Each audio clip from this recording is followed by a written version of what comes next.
అందరికీ నమస్కారం. నేను మీ గంటి ఉష. నా మిత్రులకి, శ్రేయోభిలాషులకి, సబ్స్క్రైబర్స్కి అందరికీ కూడా కృతజ్ఞతలు, శుభాభినందనలు. నమస్కారం. ఉషా మయూఖం అనే ఈ ఛానల్ ఉన్నదే మీకోసం, మన కోసం. అయితే mother and son talk show చేసుకుంటున్నాం.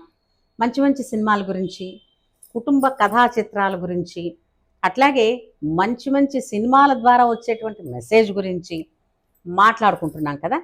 అందులో ఈనాటి ఈరోజు భాగంగా మనం చూపులు కలిసిన శుభవేళ అనేటువంటి ఒక సినిమా గురించి మాట్లాడుకుందాం. కాబట్టి ఈ వీడియో చాలా ఆసక్తికరంగా ఉంటుంది. చివరిదాకా చూడండి. చూసి మీకు ఈ సినిమా చూసినప్పుడు కలిగిన అనుభవాలని కామెంట్ సెక్షన్లో తెలియజేయండి. అండ్ మీరు ఎలాగో లైక్ చేస్తారు, అదే చేత్తో షేర్ కూడా చేసేయండి. ఓ పని అయిపోతుంది. ఏమంటారు? సరే, ఈ మాటలు మళ్ళీ మాట్లాడడానికి మా అబ్బాయి ఇదిగో శ్రీహర్ష. I invite him. నానా, మనం చూపులు కలిసిన శుభవేళ సినిమా చూసాం కదా. అసలు ఆ సినిమా టైటిల్స్ వచ్చిన దగ్గర నుంచే నవ్వకుండా ఉండలేము కదా. సో హాస్యం పండించే మనుషులందరూ కలిపి ఒక చోట చేరడం, అది ఒక కథగా, కుటుంబ కథా చిత్రంగా రూపొందడం అన్నది చాలా విశేషమైనటువంటి ఘటన. అది చాలా అద్భుతంగా బాగుంది సినిమా. కాకపోతే ఇదే సినిమా వీరభద్ర గారికి చివరి సినిమా చెప్తారు కదా, మొట్టమొదట్లోనే చెప్తారు. నిజంగా వారు ఉంటే ఇంకా ఎన్ని మంచి హాస్యమైనటువంటి రసాన్ని మనకి అన్ని చిత్రాల్లో నటించి పండించేవారు. చాలా యూనిక్ ఆయన కైండ్ ఆఫ్ కామెడీ అనేది, చాలా యూనిక్. అయితే ఈ చిత్రం మనకి దర్శకత్వం వహించింది జంధ్యాల గారు. జంధ్యాల గారులో ఉన్న విషయం ఏంటంటే, ఇంట్లో ఒక కుటుంబంలో ఎలా మాట్లాడుకుంటారో యథాతథంగా అవే మాటలు డైలాగుల్లో పెట్టారు కదా. అంతేకాకుండా ఆనాడు ఇంకా కొంతవరకు ఏంటంటే, ప్రేమ వివాహాల కన్నా పెళ్లి అంటే పెద్దలు కుదిర్చిన వివాహాలకి ఎక్కువగా అంటే మొగ్గు చూపించేవాళ్ళు. ఎందుకని అనంటే, ప్రేమ వివాహాల్లో పెద్దల సపోర్ట్ ఉండకపోతే వాళ్ళు మళ్ళా కలిసి జీవించలేరని, అంతకుమించి మరే లేదు. అయితే పెద్దలు కుదిర్చిన పెళ్లిళ్లలో రెండు పక్కల ఉండేటటువంటి ఇరు వర్గాల వాళ్ళు కలిసి ఉండడానికి, ఒకవేళ ఏమైనా చిన్న చిన్న పొరపక్షాలు వస్తే కలిసి ఉండే ప్రయత్నం అయితే చేసేవారు. ఆ కథాంతర్భాగంగా పెద్దలు కుదిర్చిన పెళ్లిళ్లే కాదు, ప్రేమ పెళ్లిళ్ళు కూడా శుభ్రంగా ఉంటాయి అని చెప్పే ప్రయత్నం చేశారు జంధ్యాల గారు ఈ సినిమాలో. అంటే ఆయన ఏం చెప్పదలుచుకున్నారంటే, అండర్స్టాండింగ్ మెయిన్లీ ఉండాలి అని చెప్పి ఆయన ఇది ఒక వర్గాన్ని వ్యతిరేకిస్తున్నట్టు అలా చెప్పకుండా చెప్పలేదు. అలా ఆయన తీయడం విధానం అంటే, అఫ్ కోర్స్ ఆయన ఎక్స్పీరియన్స్ అండ్ జంధ్యాల గురించి ఒక మాటలు మనం చెప్పలేం. ఆయన ఏ రకమైన సినిమా అనేది తీయగలరు సహజంగా, కానీ ఆయన ఎంచుకున్నది మోస్ట్లీ కామెడీలో కూడా ఇంట్లో మాట్లాడని మా భాష మాట్లాడితే హాస్యం పండిస్తుంది. ఆయన కైండ్ ఆఫ్ జోక్స్ అంటే ఈ మధ్యకాలంలో నేను చెప్పాలంటే కనుక, ఒకప్పుడు అంటే జంధ్యాల గారి తర్వాత నాకు అనిపించింది ఏంటంటే, చాలా నాలుగు తర్వాత అటువంటి అంటే కామెడీ సినిమాలు డైలాగ్స్ కానీ లేవులే. కానీ కొన్నాళ్ళ తర్వాత ఏంటంటే, త్రివిక్రమ్ శ్రీనివాస్ గారు ఆయన తెలిసి ఉంటుంది. ఇప్పుడు మల్లీశ్వరి ఆయన రాశారు అండ్ అతడు డైరెక్షన్ కూడా చేశారు. ఆయన కామెడీ ఎలిమెంట్స్ తీసుకున్నా సరే, కలేజాల కామెడీ ఎలిమెంట్స్ తీసుకున్నా సరే అలా. అండ్ ఇప్పుడు అనిల్ రావుపూడి గారిని ఆయన సినిమాలు ఒకసారి చూస్తే ఇప్పుడు కాలంలో నిజంగా జంధ్యాల గారు ఉంటే కనుక ఎంతో అప్రిషియేట్ చేద్దరు, ఖచ్చితంగా చేద్దరు. సో అలాగా జంధ్యాల గారి డైరెక్షన్, ఆయన టేక్ ఆన్ కామెడీ అనేది మిగతా వాళ్ళ సినిమాలో కామెడీ ఉండడం వేరు, అది అవన్నీ నమ్ము పుట్టిస్తాయి ఖచ్చితం. కానీ జంధ్యాల గారిది కామెడీ అనేది వేరు, అది ఎవరి తేలే, గంగాజలం లాంటిది అది. అయితే ఇందులో ఒక విషయం చెప్పచ్చు, వాకింగ్ కి ప్రయారిటీ ఇచ్చారు కదా. అయితే ఈ వాకింగ్ అని ఎప్పుడు వచ్చిందమ్మా? దాదాపుగా పట్టణాల్లో వాళ్ళకి 80 నుంచి 84 నుంచి వచ్చి ఉంటుంది. Yeah. ఎందుకంటే అంతవరకు కూడా కూరలకి నారలకి అన్నిటికీ కూడా ఇంటి యజమాని వెళ్ళి వచ్చేసేవారు, లేదా ఇంట్లో ఇండివిజువల్ ఇల్లు ఉండేవి. ఆ పెరళ్ళు ఇల్లు చిన్నది, పెరడు బోల్డ్ ఉండేది, ప్రతిదానికి నడవడమే. అందుచేత ప్రత్యేకించి నడక పూర్వపు సినిమాల్లో వాకింగ్ కు వెళ్ళడాలు చాలా తక్కువ. ఎక్కడో మురళీకృష్ణ సినిమాలో కొంచెం ఉండేది కానీ. మురళీకృష్ణ సినిమా పేరు మురళీకృష్ణ ఏఎన్ఆర్ గారు జమున గారు యాక్ట్ చేసిన సినిమా అనమాట అది. అందులో మళ్ళీ మార్నింగ్ వాక్ అండి, ఎక్సర్సైజ్ అని చూపించారు. కానీ సహజంగా అయితే ఇళ్లలో చేసుకునే పనులు అవన్నీ. కానీ ఎప్పుడైతే ఆధునికీకరణ ఈ పట్టణవాసానికి అక్కడ పట్టణవాసం అన్నది పెరుగుతున్న సమయంలో వాకింగ్ అవసరమైంది. వాకింగ్ ఎక్కడికి వెళ్ళాలి అన్నది దానికోసం ప్రత్యేకించి పొద్దున్నే లేచి మార్నింగ్ వాక్. అమ్మా, వాకింగ్ అంటే చంపి పడేస్తాడు కదా. అందులో ఒక ఇది ఉంటుంది, ఒక సీన్ ఏంటి, ఆయన నరేష్ ఇమాజిన్ చేసుకుంటారు, ఈయన వాకింగ్ చేత మానిపించడం అలాగని చెప్పేసి అనుకుంటారు అనమాట. ఎక్కడో దెబ్బ తగిలేటట్లు చేస్తే కనుక ఈయనకేదో అంటే ఊహలో కొంచెం కాల్ ఏదో కట్టు అలా ఉండి ఉంటుంది కదా, ఈయన కూర్చుంటారు మామూలుగాను. ఇంక మనం వాకింగ్ చేయలేం కదండి నరేష్ గారు వాళ్ళ వాకింగ్ అని చెప్పేసి ఆయన వీల్ చేసుకుని ఆయన అమ్మో దీనికన్నా మామూలుగా బెటర్ అనుకుంటాను. ఎందుకంటే ఆయన కూర్చున్నాడు కానీ వీడు నడిచాడు. అలా కాదు, బయటికి వెళ్ళే అవకాశం లేదనంటే ఇంట్లో టేబుల్ మీద నడిచేసాడు. మొత్తం మీద నడవడం అన్నది కామన్ అయిపోయింది. అలాంటి హాస్యాన్ని పండించారు. అంతేకాకుండా ఇందులో బ్రహ్మానందం గారి పాత్ర సునక చూపుకి కప్ప పొట్టకి మా బాగా కుదిరిందని అని చెప్పడం, ఆన్ స్క్రీన్ పేరు వాళ్ళిద్దరు. హాస్యాన్ని పండించడంలో వాళ్ళకి వాళ్ళే సాటి. వాళ్ళిద్దరూ కనిపిస్తే జోడీగా అసలు వేరే డైలాగ్ అక్కర్లే, ముందు నవ్వొచ్చేస్తుంది ఆటోమేటిక్ గా. అలాగా ఆయన పలహారాలన్నీ చోట పెట్టండి, పెళ్లి కూతురుని చూపించండి అని చెప్పిన తర్వాత, నేను వడపప్పు వేసుకుని తిన్నావా అంటే వడపప్పులో నిమ్మరసం నారాజ. ఆహా నారాజా ఆవిడంటే వంకాయని శివంగ పులుసు అని చేస్తారు చూడు అని చెప్పి ఇది బ్రహ్మానందం గారు చెప్పడం. నువ్వు ఈ యాక్టింగ్ అమ్మా చూడు ఒకసారి. అక్కడ ఈయన సుత్తి వీరభద్రరావు గారు ఇలాగా కారులో కూర్చుని బిస్కెట్ ఇలా తింటారు, ఇలా పెట్టి ఇలా అంటారు. దానికి తగ్గట్టే ఆయన బిస్కెట్ ఇలా అని ఇలా అన్నప్పుడు చెయ్యిలో అవుతుంది కదా, దాంతో పాటే ఇలా ఆయన మొహం కూడా ఇలా ఊపి ఇలాగా అంటే అన్నట్టుగా ఆయనకి దాని మీద ఆసక్తి కదా, తిండి మీద. సో అలాగా అది చాలా యూనిక్ అది. కానీ అలా చూడడం అన్నది జంధ్యాల గారు కానీ టీ తాగుతున్నప్పుడు మోహన్ ప్రసాద్ గారు చూస్తారు, ఇక్కడ తాగుతుంటే అక్కడ శబ్దం వస్తుంది ఏమిటని అంటాడని కళతోనే జూరేస్తున్నాడు. వీడవడు కళతోనే జుర్రేస్తున్నాడు. ఆయన నూతన్ ప్రసాద్ గురించి చెప్పుకోవాలమ్మా. ఆయన ఒక ఏంటంటారు వైవిధ్యమైన యాక్టర్ కదా ఆయన. అద్భుతం. కొంచెం విలనిజం చేయగలరు. ఇప్పుడు నువ్వు చూసావా వేట సినిమా చిరంజీవి గారి, ఏ కైండ్ ఆఫ్ ఇది. అవును, స్టేట్ రౌడీలో కూడా సింగిల్ డే చీఫ్ మినిస్టర్ అవుతాం అని అట్ట విలన్ గానే చేశారు కదా అందులో. ఇటు కామెడీ, అబ్బా ఆయన కామెడీ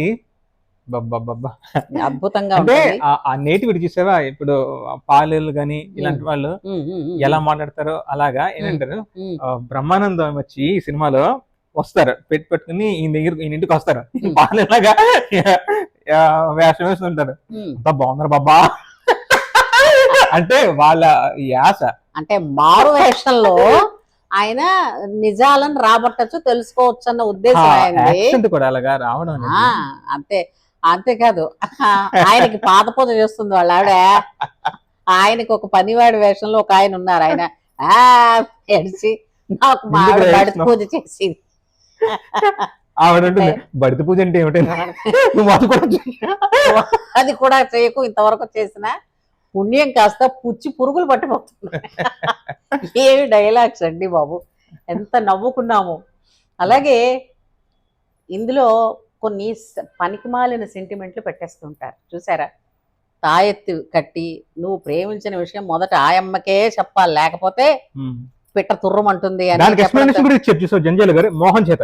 మోహన్ చేత ఏంటి అది నవ్వుతాడు కదా మోహన్, ఆయన కొండతో చేప ఇది ఒరే అని చెప్పి నవ్వుతారు నరేష్ చెప్పిన వెంటనే. కానీ అంటే నిజమేనండి, ఇప్పుడు నరేష్ లాంటి క్యారెక్టర్స్ చాలా మంది ఉన్నారు ఇప్పటికీ కూడా. ఏంటంటే అతను మంచితనం ఏంటంటే సైకిల్ తీసుకెళ్ళిపోయిన వాడు ఎవడు వాడే అమ్మేసుకుంటాడు. అలాగే ఇంటికి వచ్చి బట్టలు కూడా వేసుకుని వెళ్ళిపోయిన వాళ్ళు నన్ను ఇలా ఉపయోగించుకుంటున్నారు అందరూ అంటే నీ మంచితనమే ఇలా చేస్తోంది. అది మంచితనము మొహమాటం అనే మాటకి చాటున చాలా మంది ఇలా బలైపోతున్న వాళ్ళు ఉన్నారు. ఎందుకంటే ఇప్పుడు ఏడ్చేవాడు ఉంటే ఏడిపించేవాడు ఉంటాడు. అట్నుంచి ఇటు ఎదురు తిరిగితే కదా అదేమో వీడికి కూడా నిజమేరా అనుకున్నది వీడు అంటే ఎప్పటికప్పుడు మొహమాటాలు విడిచిపెట్టాలన్న సంగతి అక్కడ మనకు తెలుస్తుంది. అంతేకాకుండా సంపూర్ణమైన స్వచ్ఛమైనటువంటి తెలుగు భాషకి ప్రాణం పోస్తానన్నట్టుగా అందులో ఆయన చెప్పిన డైలాగ్ 56 అక్షరాల మన తెలుగు భాష ఒక కుటుంబం లాంటిది. కుటుంబంలో తాత, మనవడు, కొడుకు, కోడలు, కూతుర్లు, అల్లుళ్ళు, మునిమనవలు ఎలాగో 56 అక్షరాల భాష ఎలా కలిసి ఉంటే ఆనందాన్ని పండిస్తుందో కుటుంబం కూడా అలా ఉండాలని చెప్పడం. అందుకే ప్రతి మాట మానవ భాషలో మాట్లాడనానా అని మోహన్ గారి డైలాగు ఆయన చెప్పడం ఏంటంటే ఏమిటది ఏదో శకటం అక్కడ అంటే అనగా ఏమి అని అంటే బస్ స్టాండ్ మీ ఆంగ్లమున అదేను తెలియదు తమకు తమ శార్థం అని చెప్తుంటారు. అశ్వారోహణ గురించి చెప్తారు చూసారా. ఆఖరికి ఆ పోలీస్ కానిస్టేబుల్ కి అదే ఎస్ఐకి నీకు అశ్వం గురించి అశ్వారోహణ గురించి తెలిసిన ట్రాఫిక్ కానిస్టేబుల్ చెప్పడం బాగుంది. అలాగే ఆ అశ్విని గారు ఇందులో హీరోయిన్, మోహన్కి హీరోయిన్ రోల్ వేశారు. ఆయన అన్నీ అడిగి మీకు ఎలాంటి వాడు కావాలని అడిగి మీరు కోరుకున్నవాడు గుర్రాన్ని ఎక్కి స్వారీ చేయాలన్న రూల్ ఏం లేదు కదా, ఎందుకంటే వీడికి రాదు కదా అని చేయడం. తర్వాత అందులో అన్నదమ్ములు ఎంతో కలివిడిగా ఉండేవాళ్ళు విడిపోవడం చిన్న మాట పట్టుదల వల్ల, విడిపోయిన దాన్ని కలపడం కోసం కోటా గారు చేసినటువంటి ప్రయత్నం, ఆ యాక్షన్ ఏదైతే ఉందో దానికోసం అతను రామ పట్టాభిషేకం అనేటటువంటి కార్యాన్ని ఎంచుకోవడం. అంటే ఆ కథా అంశంగా పట్టాభిషేకం నాటికి లవకుశులు లాంటి వాళ్ళిద్దరూ కూడా కలిసి, రామలక్ష్మణులు లాంటి అన్నదమ్ములు ఇద్దరు కలిసి ఉండాలి, కలిసి రావాలి, కలవాలి అని చెప్పినటువంటి అతని ఇది ఉంది. ఎంత అద్భుతంగా ఉందంటే ఈ సినిమాకి కూడా వెనక కథ అంశము రామాయణమే అయింది. అది ఎంత విశేషం అంటే నిజమే కదండి. ఇప్పటికీ కూడా యుగాలు మారిపోయినా, ఎన్నో యుగాలు అయిపోయాయి, కానీ నాటి రామాయణం, రాముడు, సీత, లక్ష్మణుడు, రామాయణంలో ఉండే పాత్రలు అన్నీ కూడా ఇప్పటికీ ఆదర్శమే. ఇప్పటికీ ప్రజలు కోరుకునేది రామరాజ్యమే. ఎందుకంటే ఆ కుటుంబంలో అసలు రామరాజ్యం అంటేనే ధర్మం పరిపాలించడం. ఇందులో కోటా గారి యాక్టింగ్ ఐ థింక్ అది one of his best characters కదా. అంటే ఎంత వైవిధ్యం ఆయన చూపించగలరు అనేది ఇందులో ఒకటి చూపించవచ్చు. ఇప్పుడు అందరూ అలాగే ఉంటారా ఇప్పుడు అని అంటే, ఇప్పుడు చూసారా అందులో యథాపతి తథా సతి, వారు వదిన నువ్వు కూడా ఇలా ఎరుకుల వాళ్ళ వేషం ఏంటంటే వారు ఆజ్ఞాపించారు కాదనగలనా అని అంటే, ఒకటి ఆలోచించండి, చెప్పినవన్నీ చేసేయాలా అంటే చెప్పినవన్నీ చెయ్యాలా అన్న చేసినంత మాత్రాన అతను ఆమెను తక్కువగా చూడలేదు. నా చేత ఇన్ని చేస్తున్నాడని ఈమె అతన్ని అగౌరవంగా మాట్లాడలేదు. పూర్వకాలంలో దాంపత్యం అంటే ఇలా ఉండేది. అంతేకాకుండా దానికి తగ్గట్టుగా ఏజ్ గ్యాప్ ఉండేది.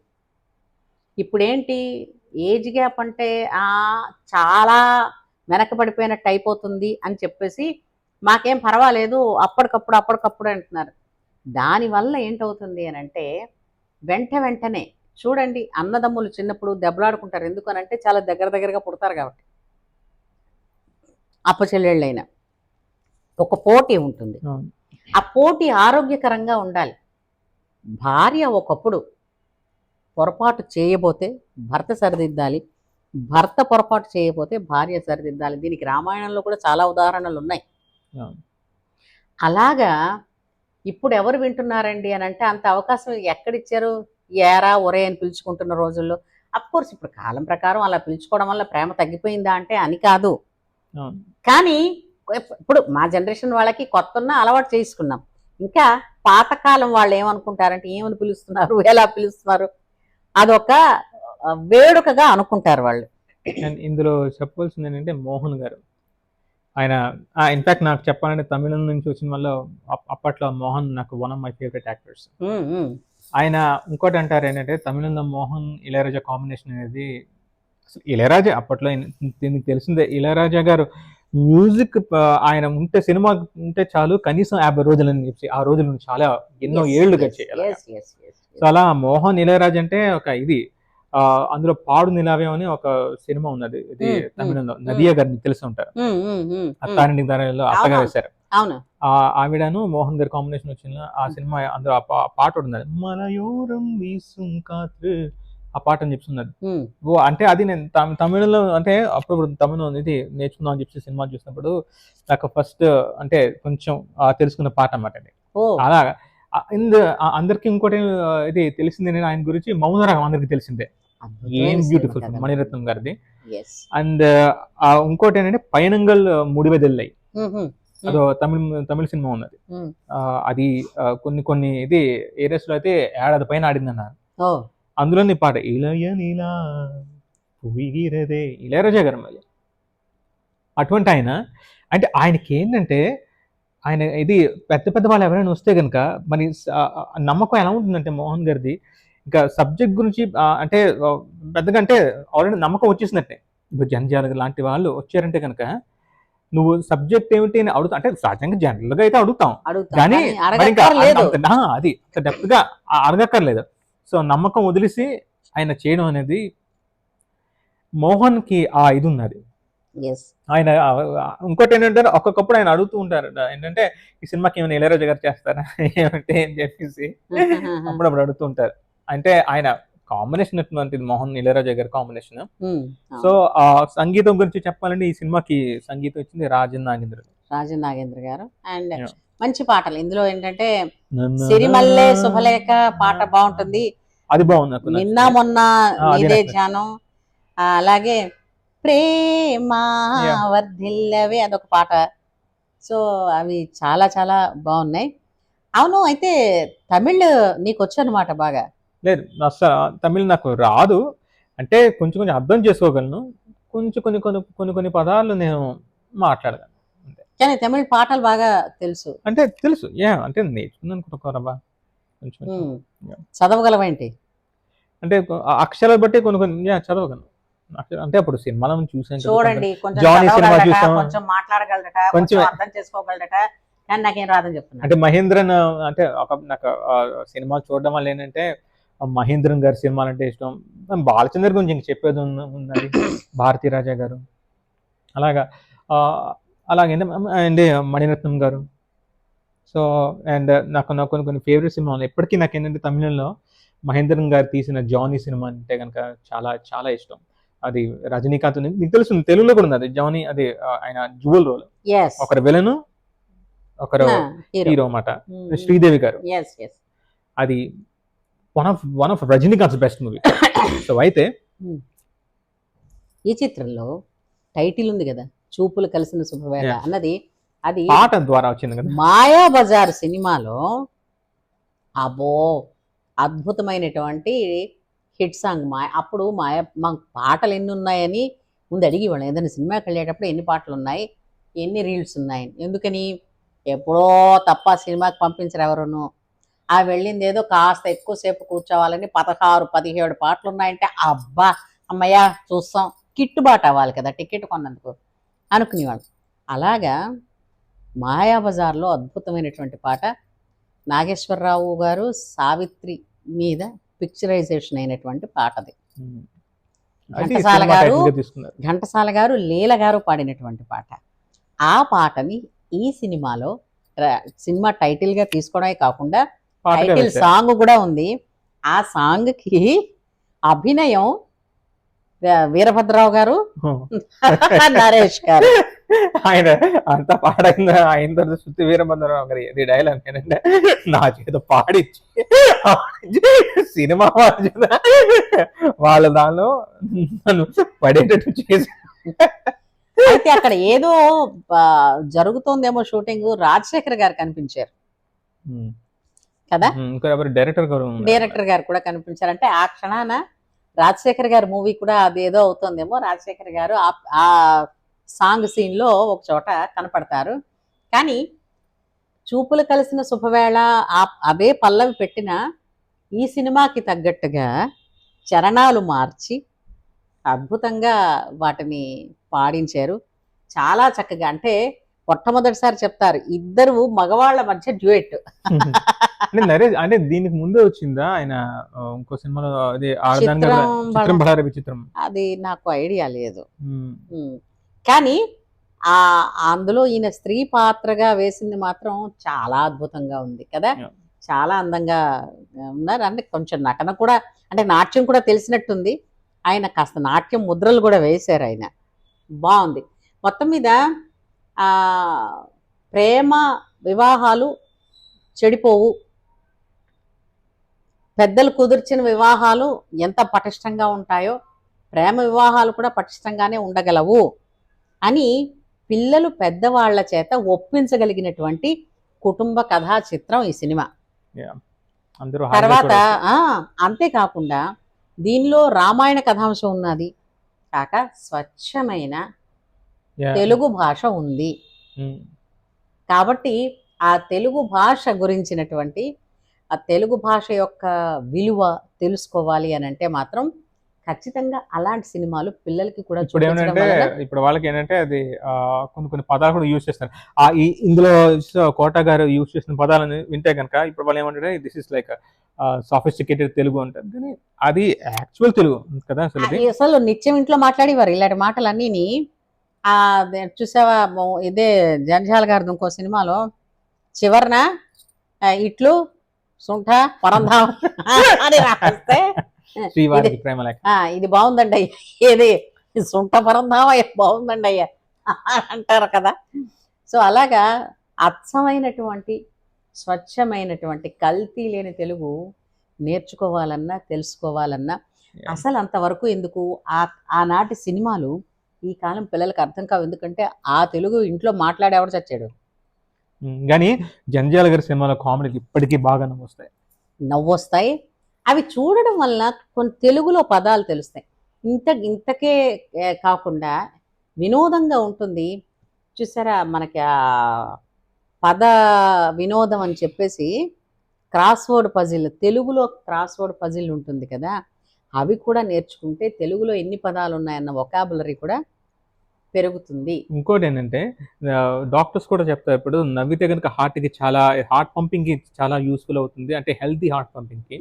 అదే చూసావా, అది ఈవెన్ శంకర్దాద్ ఎంబీబీఎస్ లో ఆయన విలంగా యాక్ట్ చేశారు. ఇప్పుడు ఎవరు పరేష్ రావల్, అవును of course Munnabhai MBBS film maker, ఆయన అది ఇంప్లిమెంట్ చేస్తారు చూసావా, కాప్ వచ్చినా సరే నవ్వడం అని చెప్పి నవ్వాలి అలా. సో లాఫింగ్ క్లబ్స్ అని పెట్టుకున్నారు. అప్పుడు ఇట్లో ఉత్తుగుత్తనే మాట్లాడి నవ్వుకునేవారండి బాబు, ప్రతిదానికి పైసలు కట్టుకోవాల్సి వచ్చింది. పాత సినిమాలు చూపించండి పిల్లల చేత, దానిలో నేర్చుకోవడానికి చాలా ఉంటుందండి. అంతేగాని క్రైమ్ థ్రిల్లర్స్లో నేర్చుకోవడానికి ఏముంటుంది, ఎంతసేపు క్రైమ్ చేయడమే తెలుస్తుంది, క్రైమ్ సాల్వ్ చేయడం ఉన్నది ఎక్కడో చివరిన 5 నిమిషాలు ఉంది. కాబట్టి సో ఇట్లాంటి సినిమాలు చూడడం వల్ల కుటుంబ వాల్యూస్ కూడా తెలుస్తాయి. కాబట్టి ఇలాంటి ఒక మంచి మరో అద్భుతమైనటువంటి సినిమా గురించి మాట్లాడుకోవడంలో మళ్ళీ మదర్ అండ్ సన్ టాక్ షోలో తప్పకుండా కలుద్దాం. అంతవరకు మీరు stay tune to my channel. అట్లాగే వన్స్ అగైన్ వివస్వాన్ శ్రీహర్ష తంది కూడా యూట్యూబ్ ఛానల్ ఉందని చెప్పాను కదా, లింక్ డిస్క్రిప్షన్లో ఉంది. లింక్ డిస్క్రిప్షన్లో ఉంది. మ్యూజిక్ మ్యాజిక్ తెలుసుకోవాలంటే ఆ ఛానల్ని సబ్స్క్రైబ్ చేయండి. అట్లాగే మీరు కూడా ఈ సినిమా చూస్తుంటే మీ తాలూకు అభిప్రాయాన్ని కామెంట్ సెక్షన్లో తెలియజేయండి. అండ్ ప్లీజ్ లైక్ చేసి షేర్ చేయండి. సబ్స్క్రైబ్. మళ్ళీ నెక్స్ట్ షో వరకు సెలవా, మరి ఉంటా. నమస్కారం.